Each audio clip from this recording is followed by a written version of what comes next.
First, I'd like to start off by saying what took place this past weekend, most specifically on this past Friday, was absolutely unacceptable.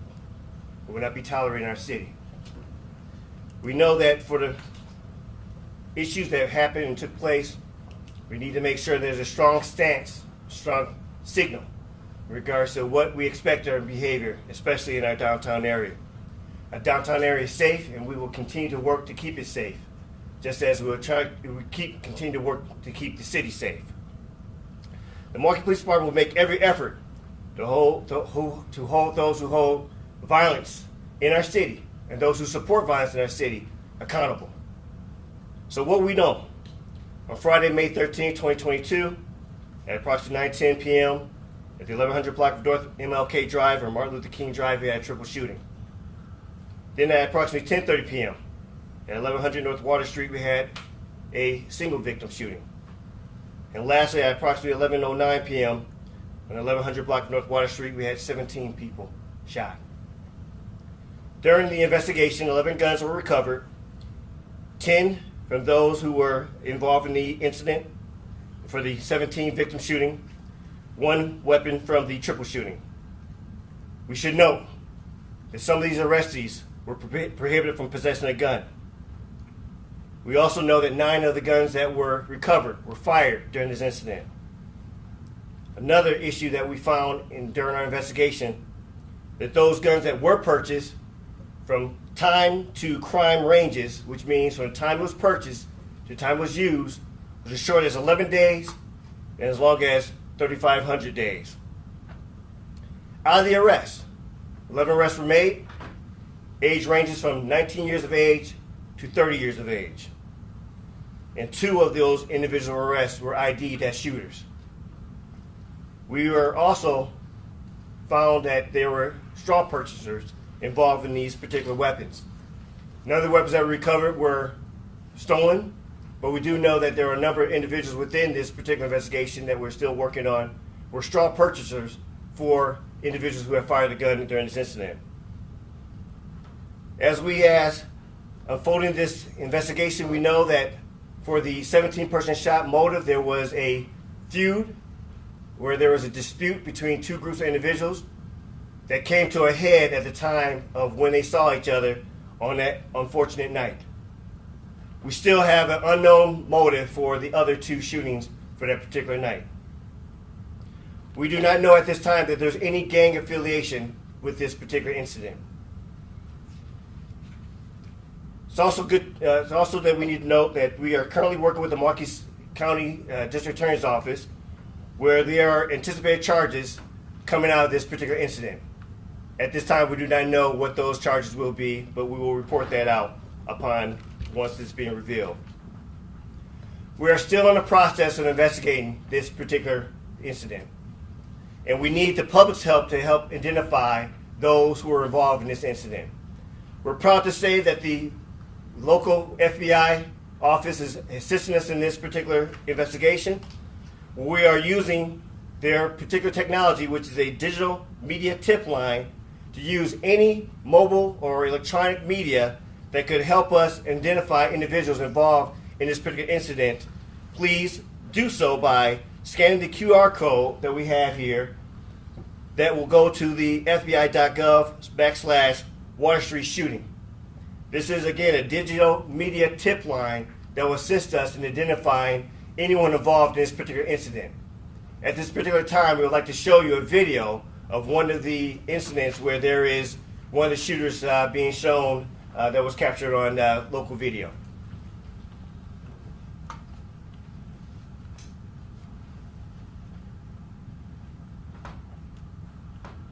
Chief, are you able to narrate what we're seeing here as we're seeing it? So, are you able to narrate this in regards to what we see? So, this is the Violent Crimes Captain Mays. This is the initial group where we have several shooters in the group. Our individual in the blue sweatshirt actually has a rifle concealed underneath his sweatshirt and down his pants. This other group that is approaching, you'll see this individual here. He will up his sweatshirt and pull a pistol right now. And that instigates the shooting between 3 shooters here. Blue sweatshirt, we have a black shirt with the white V. around it, we could see the third shooter, but, I can rewind it. Thank you. okay. Hold on, you need me to go back now? Let me know when you need me to pause. Okay. Pause it now, please. So here's one shooter in the blue sweatshirt, here's one in the black sweatshirt with the V. And there, yeah, the other third shooter already took off. So we have to rewind it a little more, but. You need me to rewind it again? Is it possible for you to narrate into the microphone, just so our viewers can hear as we're broadcasting this live? Sure. And sir, this is a second shooting, single victim? This is the second shooting of the night, yes, sir. Single victim. All right, go back just a little bit further, please. Some more? Some more. Okay, you can play. So the, When you want me to stop. all right, so you see the group congregating on the corner, and you've got the blue sweatshirt, the black sweatshirt with the white V, and then an individual, I believe, in the white T-shirt. They are going to begin shooting at the group that is approaching from the east. They are walking westbound, approaching Water Street, and you'll see them extend their hands, and you will see them fire their weapons. The blue sweatshirt is armed with a rifle, the white T-shirt a handgun, the black sweatshirt a handgun. The other individuals retreated to the east. You can see actually some other innocent people that were in the area were almost struck by a vehicle that was fleeing at a high rate of speed. This was the 10:30 p.m. shooting? The second shooting of the night, 10:30. Yep. So along with this digital media tip line, we still do have the call MPD at 414-935-7360, or use the Crime Stoppers, especially the tip line that we have for the app. In the end, we need to have some actionable actions in regards to this senseless type of actions going on in our city. We all need to be upset. We all need to make sure that we're having a role in being able to address these particular issues, especially with our conflict resolution and lack thereof. I wish the victims of the senseless tragedy a quick recovery, and thankful that we do have no lives lost for this particular situation. The Market Police Department is committed to ensuring safety in our neighborhoods moving forward, especially as we go into the summer months. We'll be deploying additional resources and personnel, not only downtown, but around our city, ensuring that we are having that visibility, but also the enforcement, namely our curfew. And the victims that we had in this particular situation, we had a number of young adults or juveniles who were unfortunately harmed in this. We need to make sure that our young ones are inside the house after curfew. We need to have parents step up to ensure that their children are off the streets, so that we don't have these type of victims or these tragedies out here in our public. Other tools we'll be deploying is working with our partners. We see that we have the Office of Violence Prevention, but other community stakeholders to have prevention efforts going on to help alleviate or mediate these conflict situations. I never like to have the Market Police Department respond. If we can interject, intervene, impact before, that is what we always look for. Overall, we want our residents and visitors to know that we're working hard for the safety of this community. We want you to know that this is a safe community, and that working together we can make the impact that we want to see. But I still want to close, and this is where I'm really serious about. This behavior will not be tolerated not only downtown, but nowhere in the city, period. We're not going to accept this behavior as any new normalcy in regards to our community, and I mean that. And we have a number of partnerships that will help work to ensure the safety of our city. At this time, I'd like to turn this over now to our Mayor Chevy Johnson.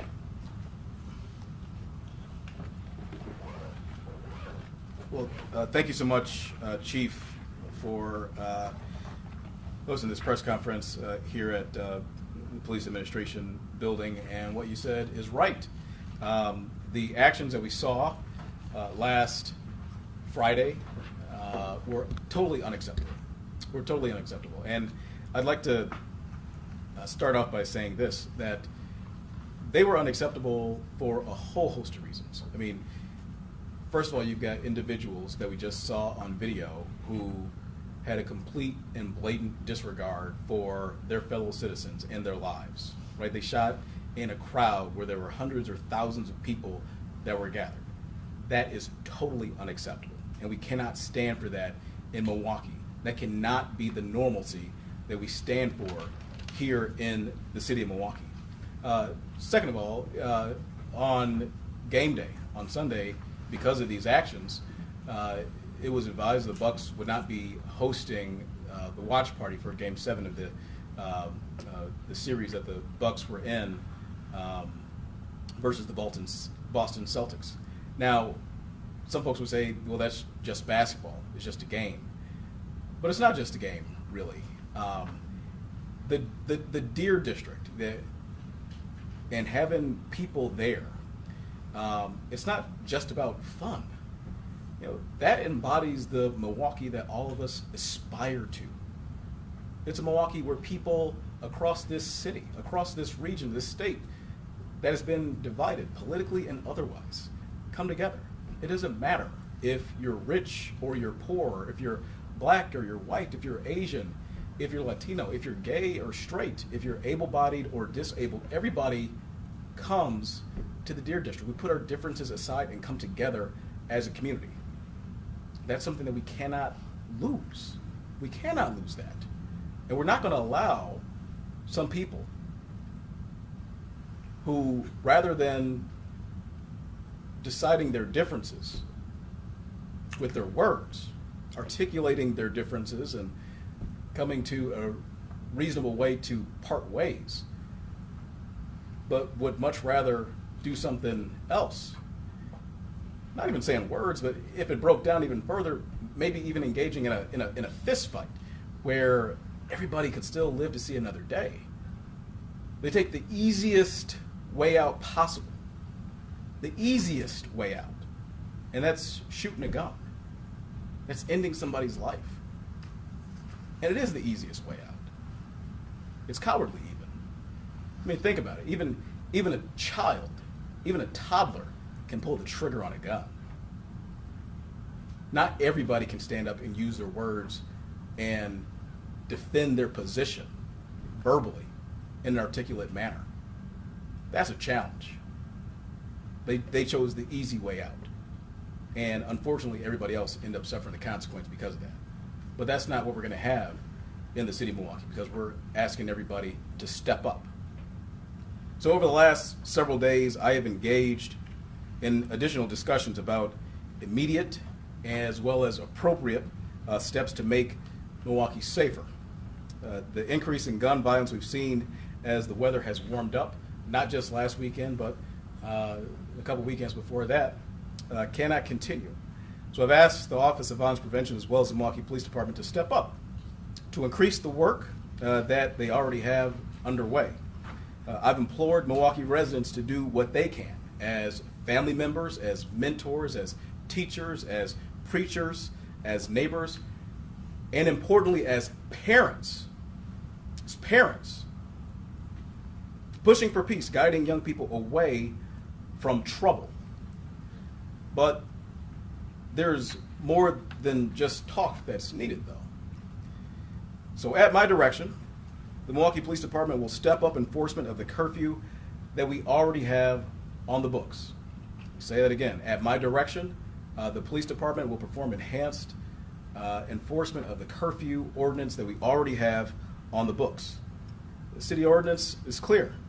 Young people under the age of 17 must be off the streets and out of public spaces by 11 p.m. on weekends and 10 p.m. on weekdays.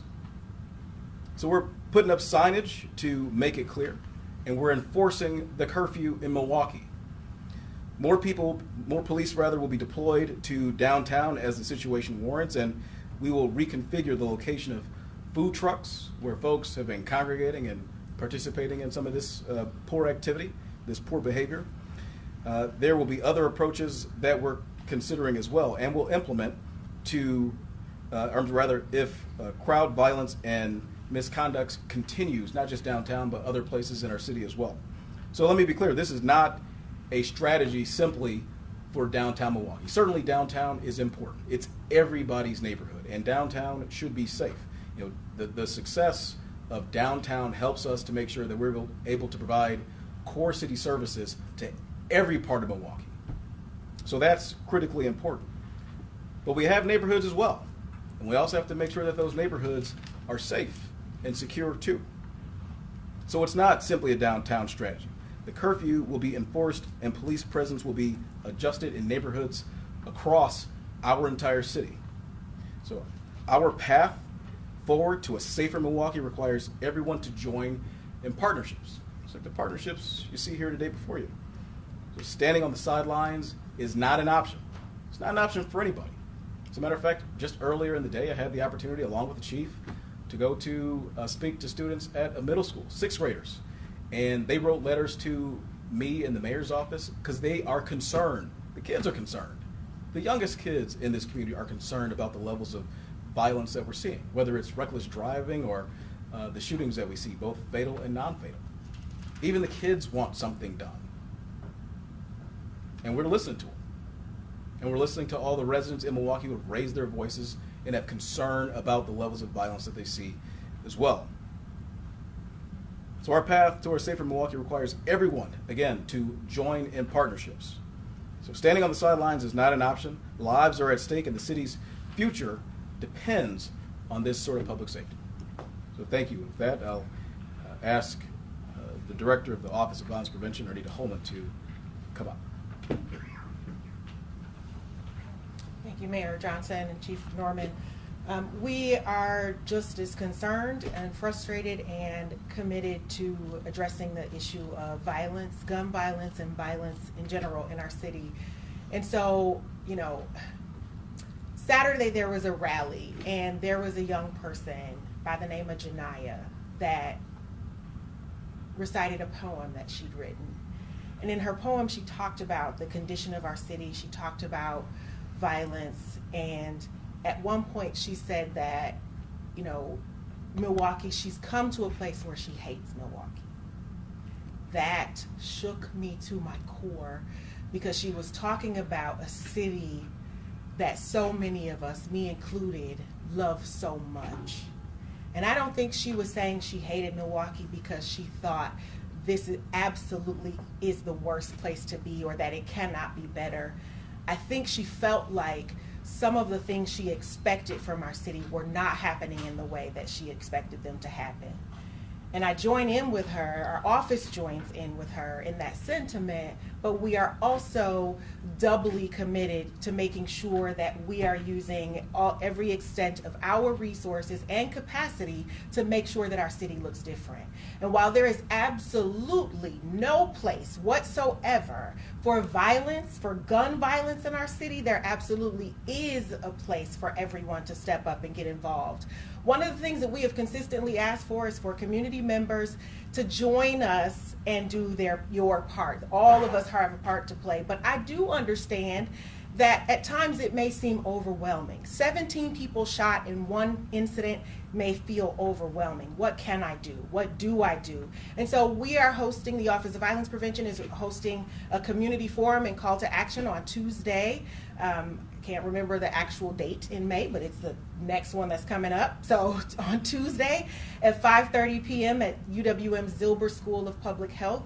And we are asking all of our partners, stakeholders, and the community at large to come out, not just join in a conversation, join in an action plan that everyone can see themselves in and that can be immediately put into action. So the Office of Violence Prevention is doing this in partnership with a few of our system partners, so Milwaukee County Department of Health and Human Services and their leadership team, as well as the Boys and Girls Club, and then Fredericton the Medical College and the 414 Life team. And so again, we want to not just ask you to do something, we want to create space for you to feel like you can get involved. So please meet us on Tuesday, at 5:30 p.m. at UWM Zilber School of Public Health. If you are concerned about location and parking, there's a parking structure directly behind the building on 9th Street. Park there. We will take care of your parking. We want to make this as easily accessible as possible. We want to hear from you, but we also want you to join in with us with your hands, your feet, and to help make our city safer. Thank you. At this time, we'll take any questions. We can start with Derek. Chief, what is your messaging to police officers and members of the public who feel as though the police department is outnumbered and outgunned? We have to stay on the pathway. We cannot allow some of our challenges to take away what our prime directive is, which is to ensure public safety in our community. I know that we're challenged, but we're not alone in our challenges. Across the nation, the same narrative, no matter if you're a large agency or a small agency, doesn't stop you from doing your work. We're all putting in extra time. And the thing that I always appreciate is listening to our residents be thankful that we're still engaged. And no matter what the challenges are, we're still responding. We're still being there. Take that same level of commitment that we had through the height of the COVID-19 challenges when everyone else was able to stay home. But our people showed up. The Men and Women of the Milwaukee Police Department is dedicated to ensuring safety in this community. Our community stakeholders are committed. Our elected officials are committed. And through the common goal of community safety and public safety is how we're going to get there. So we're not alone. We need to look around and sometimes slow down and remember that. Chief, you had said guns. We're going over here, sorry. Question on the curfew. The youngest shooter that was arrested was 19. The curfew applies to someone only up to 16. How does that help? So if you heard my first part though, some of our victims were young. Whether you are engaged in these behaviors of violence, of being a shooter, or unfortunately being a recipient, one of the things we should make sure is that our children are protected. And if that means enforcing a curfew law, not only, like we said, downtown, across the city, because we're seeing our violence in the entire city. Too often we're hearing our children being shot. In fact, in 2020, more kids died by gunfire than anything else. I don't know what the next stats are for 2021, 2022, but we're seeing an unfortunate, disturbing pattern. So this is still part of that effort to protect our community, but also we have to put action behind accountability. Accountability not only for the young ones, understanding that there's a time to be in the house, but parents too. These are your children. They are our community's children, but in the end, these are your children. When I grew up, there used to be a thing that came on the TV. Parents, do you know where your children are? I grew up where you had to be in by the lights before the lights got on, and the street lights got on outside. And the mayor sitting there reminding me. We cannot get away from that. I do not want one citation issued. Don't want one child be taken into our possession. But if it means that we have to step up and do it because someone else is not, guarantee it.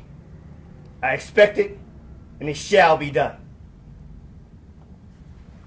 Chief, you also mentioned, of course, working in partnership with others. Of course, the curfew is one very easy way for preventative measures. Are there any other specific examples you can share about ways to prevent this kind of violence? Well, I can only answer for what the police department does. I know that we depend and really rely on our other community partners who have that, what you want to call the authentic, be able to reach them. Knowing that there are people within Office of Violence Prevention, knowing there's people within some of our other community partners, credible messengers. For us to say kids getting inside can be like, oh, you're another authority figure. But to have someone who has a little more level of being able to relate, to have that, I can understand where you're coming from. We need everyone to help. But I'll say this. You don't need to be part of an organization to tell a child where you're going and why aren't you at home. Again, when I talk to the public, do what you feel comfortable with of how you can engage and how you can intervene and avoid. We know our kids in the block. We know our kids in our community. So that is where I'm coming out with that hand stretch saying, help us, help our city. So as much as we have those who have a, I will say, formal role, we need the informal ones also. Chief, in the last couple of days we've heard people, including elected officials, people running for office, say that downtown Milwaukee is not a safe place after certain times on certain nights. What is your message to people who have fears right now of spending time in such a popular part of the city, given everything that's gone on recently? So this is how I answer that one. You're not watching the news. From East Coast to West Coast, from north to south, grocery stores, churches. Don't tell me that this is a Milwaukee narrative, and if you are, shame on you, because you're not paying attention. We have a firearm issue in our country. We have a conflict resolution issue in our country. Tell me where the safe haven's at. Give me the answer on that one. So we have a responsibility. When people talk like that, I think they're not taking ownership that they have any responsibility in public safety. My answer to that is shame on you. This is all our roles. We have hate going on in our community. We have anger going on in our community. We have anxiousness going on in our community. I always ask, what are you doing in your particular section of the world? We all have a responsibility. I'm part of the Major City Chiefs. We talk constantly to each other in regards to our challenges.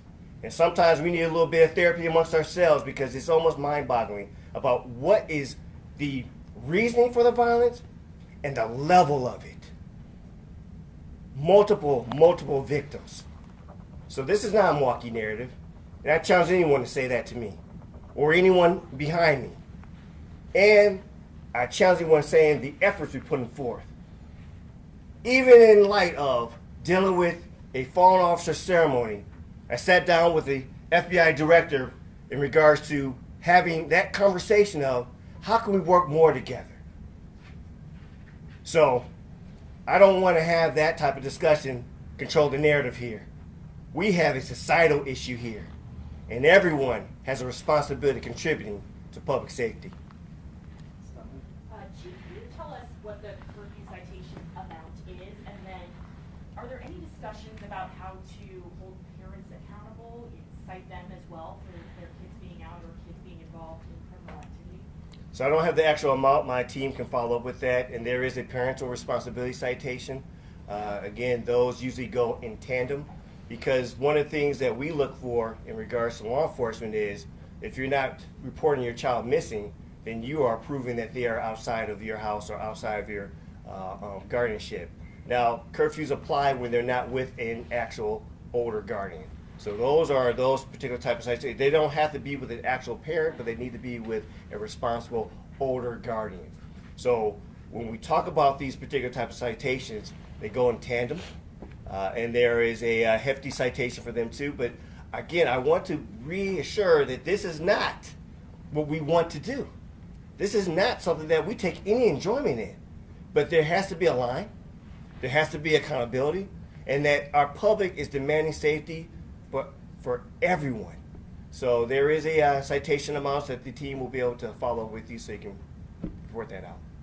Chief, what will happen if a parent has a number of citations that continue to pile up over a certain amount of time? What will be the fallout for that particular parent or individual? There are a number of different criminal charges that can be brought forth for those particular egregious type of situations. That is a case-by-case scenario. Parental responsibility is at a local level, but also at a state level. So there can be potential criminal charges if there is that type of what we will almost say a neglect. So there are challenges in regards to that. We don't want to get to that point, and we have to wrap those who are having challenges with their household with other resources, which there are many resources in our community, whether they're going through the city government or our community stakeholders. But it is important that there is higher levels of accountability if it deems necessary. We cannot take any tool off the books. We cannot take any tool off the table. So we have to understand that we need to make a proactive stance, but also we need to make sure that the accountability has substance to it. It's not just words. Bill? Just a couple, 2 points of clarification, Chief, if you could. You said that you don't know if there's any gang affiliation with this incident. Are you speaking about one incident, or are you speaking about the three in general? At this time, there's no known gang affiliation for all three incidents. Okay. Not saying that there isn't a potential. Again, we're still investigating this. So we don't have that obvious signs of there is something underlying. Could have been for the single shooter situation or triple shooting, absolutely. So that's not off the table. But at this particular time, for the interviews that we conducted with the intel that we have gathered at this particular moment, at this point in time, no. But this is an ongoing investigation. So we don't want to ever put that off the table, that we should not be searching for that or working with our source of information to ensure that. And then if I could follow up, because this video was shown, and I know that there were a number of guns that were recovered, but this incident is the second shooting in which there were no weapon recovered, if my brain is working correctly, and that no one was arrested. So we saw a rifle being used in this. Of the weapons that were recovered in the other shootings, that there were arrests or some idea of who was involved, were there long guns recovered as a part of that? Yes, there were. In the first, I'm presuming the third shooting, there were rifles that were recovered? In the other shootings, there was rifles recovered. Chief, non-fatal shootings are up 6% this year. Homicides are up 51%. That's per MPD data yesterday. It's a tough job, and say for the SAC, it's all on the three of yours watches. I'd like to hear from each of you, how do we hold you accountable? How do we measure your effectiveness? Because this is tough. We talked about this in January. We talked about it last year. Things aren't working. What conversations are being held about changing approach? Why aren't they working? And what are we going to do differently? How do we measure what you're doing and whether it's working? So there's a number of different accountability measures in regards to a police department. One is the statistics. And if you saw before this incident, we were under. So if we want to report out, let's report out that not only were we under before this ill-fated incident, but also that we're under in many other categories in regards to our crime reporting. In fact, we are still under overall in our Part 1 crimes at this particular time. But I don't dissuade or just say that that's the only thing that we should be measuring. We should measure in regards to responsiveness. We should measure in regards to what is the partnerships. We should measure in what are the efforts being done.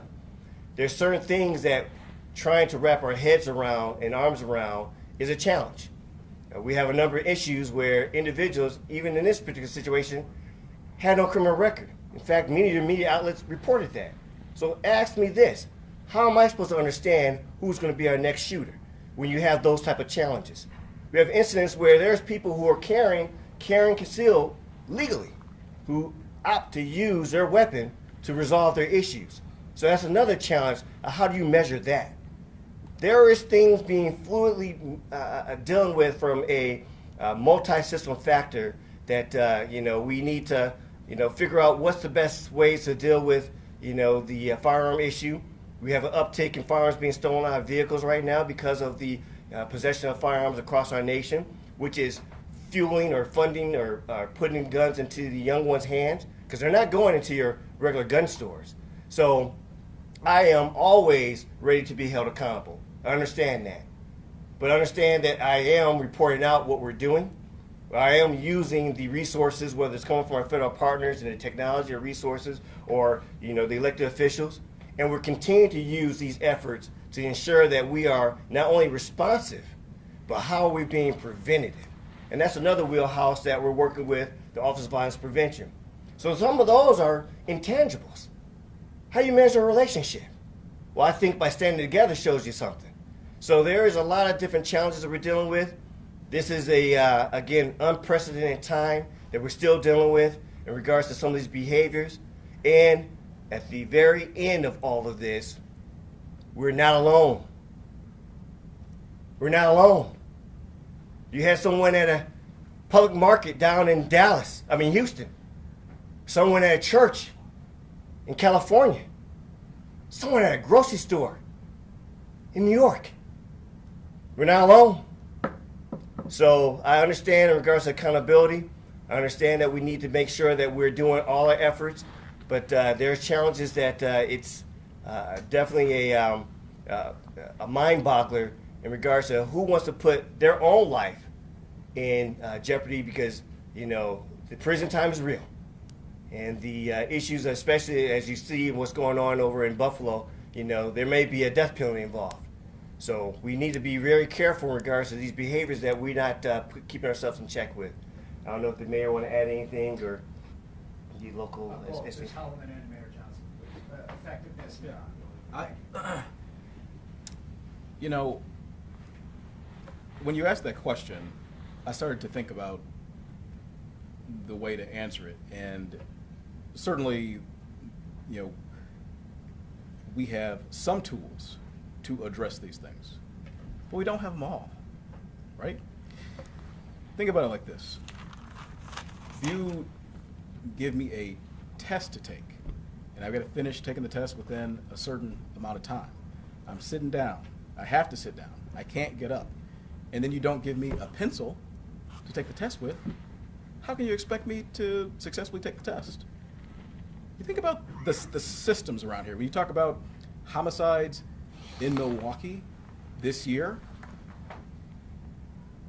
I presume that many of those homicides were conducted at the hand of a gun, a firearm. The city of Milwaukee does not control gun law. We have no way of controlling that. That's a state issue. The access to guns for individuals is a state issue. And I continue to implore our partners at the state to work with us in order to help solve these problems. Again, it's not a crazy idea. And I know we're talking about downtown, but it's more than about downtown. We see these instances far too often in Milwaukee with deadly results.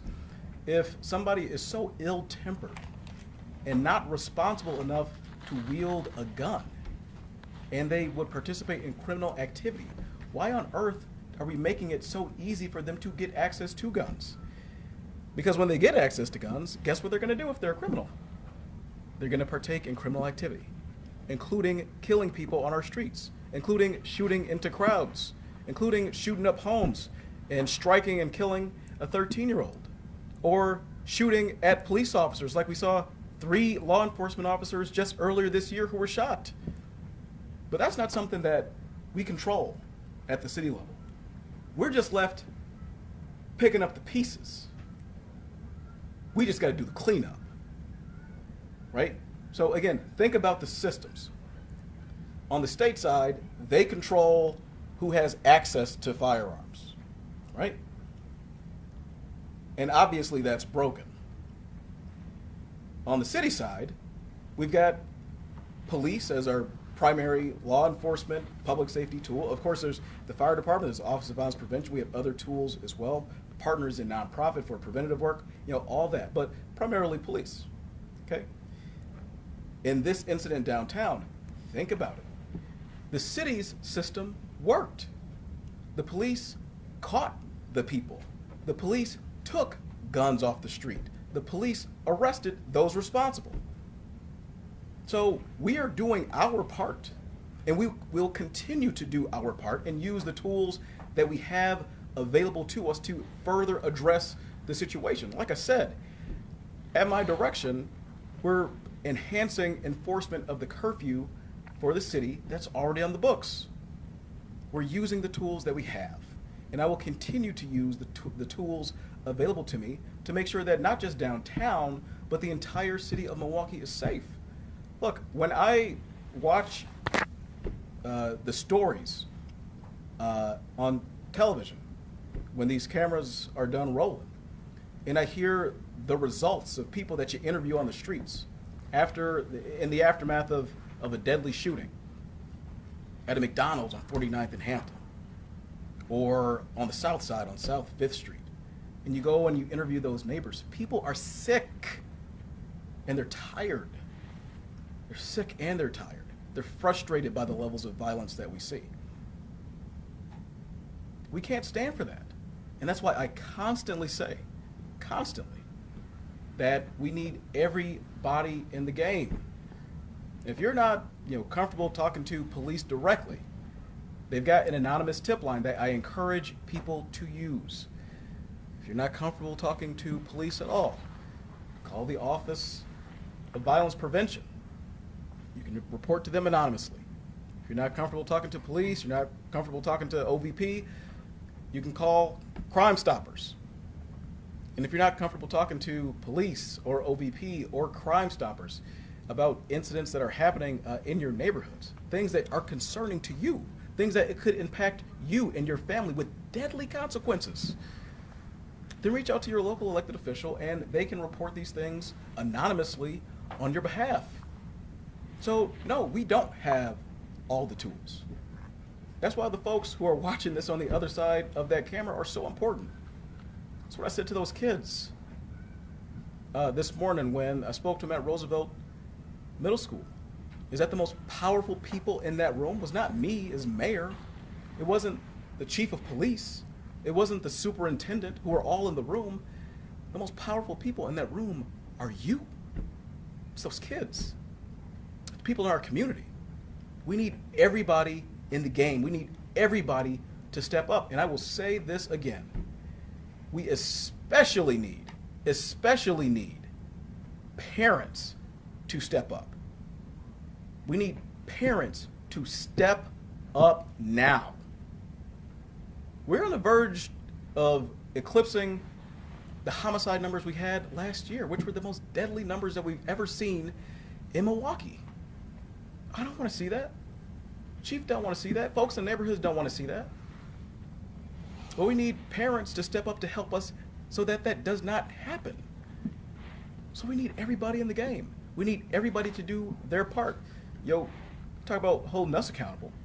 I'd like to, for those questions to be asked as well to, again, our partners at the state who control the gun law. They should be the ones ask those questions. We don't have that jurisdiction here. And again, I've got 3 kids, an 11-year-old and 2 4-year-olds. My wife and I are raising those kids, and they're going to be productive, contributing members to society.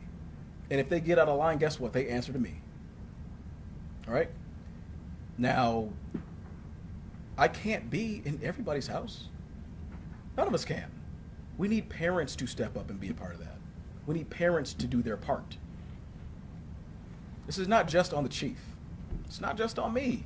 It's on all of us together as a community. That's where the focus is. To your question and to echo Mayor Johnson, while as the Office of Violence Prevention, we don't have all the tools, but we do have tools. And our tools are being used at full capacity. And that one of those main tools to address the issue of gun violence in our community is the 414 Life team through partnership with Frederick and the Medical College. And so I think it's important to note that while there were a number of shootings across the city on Friday, which was horrific, all of the shootings that happened, the 414 Life team was also working to mediate and to interrupt gun violence as they do on a daily basis. And there was potential for some other shootings that did not happen that the team was working on. That is extremely important. And so those are often the stories are not told because there's some things you just can't broadcast. There's some information you just cannot share.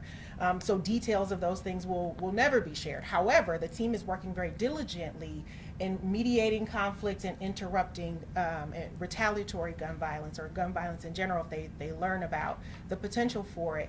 Another note is that they have target neighborhoods that they work in based on the Cure Violence model, which is an evidence-based model that is used nationally. And based on that model, we look at the police data on where shootings happen, where are the highest number of shootings throughout the city, and target neighborhoods are determined by that data. Their main target neighborhood on the north side in Old North Milwaukee did not experience a shooting over the weekend. Their main target neighborhood in Walker's Point on the south side of Milwaukee did not experience a shooting over the weekend. That's success. That is quantifiable, and that matters. Question for the chief and the mayor. There are 3 candidates for governor who have said that they support legislation that would eliminate permit requirements for concealed carry. What do you think of that idea? So anytime we deal with firearms is always a challenge. I just always look at in regards to having responsibility. No matter how we are in possession of a firearm, I know that we have the Constitution, the Second Amendment law, we can have open carry. I want responsible individuals carrying firearms. Like I just said before, we have an uptick in vehicles being broken into where firearms are taken. These are individuals who are recirculating these firearms into our community in regards to using them for, for ill-fated means. So it's always important that no matter how we are acquiring our firearms, whether through a purchase, at the store or through a private, I look at what are we doing in regards to personal responsibility for those who are carrying the firearms. Sure, repeat the question. There's 3 candidates for governor who have said they support legislation that would eliminate permit requirements for concealed carry in the state. Listen,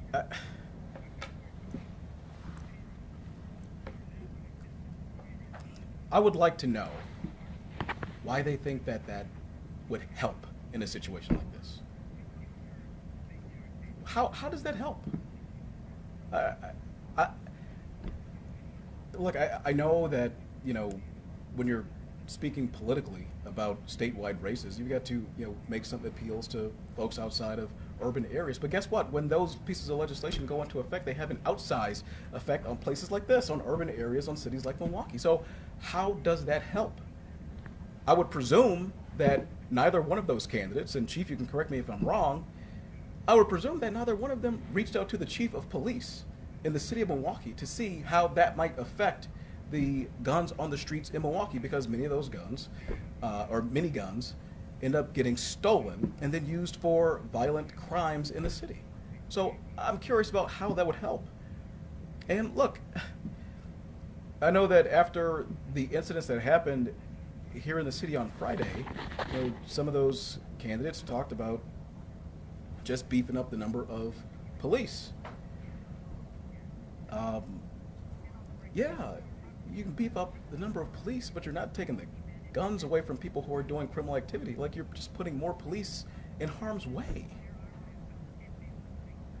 If you really care about law enforcement officers, the men and the women who bravely step up to protect and serve our communities, then damn it, do something about it. Stop allowing criminals to get out on the streets with guns. You're making their job harder. Stop making their job harder. And by the way, when we have these conversations about increasing the numbers of police, let's not forget the fact that in Wisconsin, local governments have no ability outside of what is granted by the state to raise revenues to pay for these additional police officers. So they would force, something on us with more cops, and then who's going to maintain that? Who's going to pay for that? Unlike virtually every major city in the United States, I don't have the ability to level a local sales tax to bring in more revenue. And the state shared revenue program is more than flawed. It's broken. You can go to any small town in Wisconsin and they'll tell you, Madison, you're choking us out. We can't afford our services. When you have the mayors of Madison and the mayor of Brookfield, who I would suppose are diametrically opposed politically, coming together and saying the same thing, that shared revenue just doesn't work for their communities, that's a problem. And you can set Madison aside. It's the second largest city. It's got similar problems, but not at the scale of Milwaukee. When you look at Brookfield, wealthy Brookfield, and if the state funding formula doesn't work for Brookfield, then it just does not work. But you expect us to pay for additional police officers. And not that I don't want to have additional police officers, but I need to be able to pay for them. And I need to be able to do it responsibly without closing libraries or making people's garbage get picked up every 2 or 3 weeks as opposed to every week. Or not being able to fix the roads. Like, Madison, you got to help us out. Don't come to us with,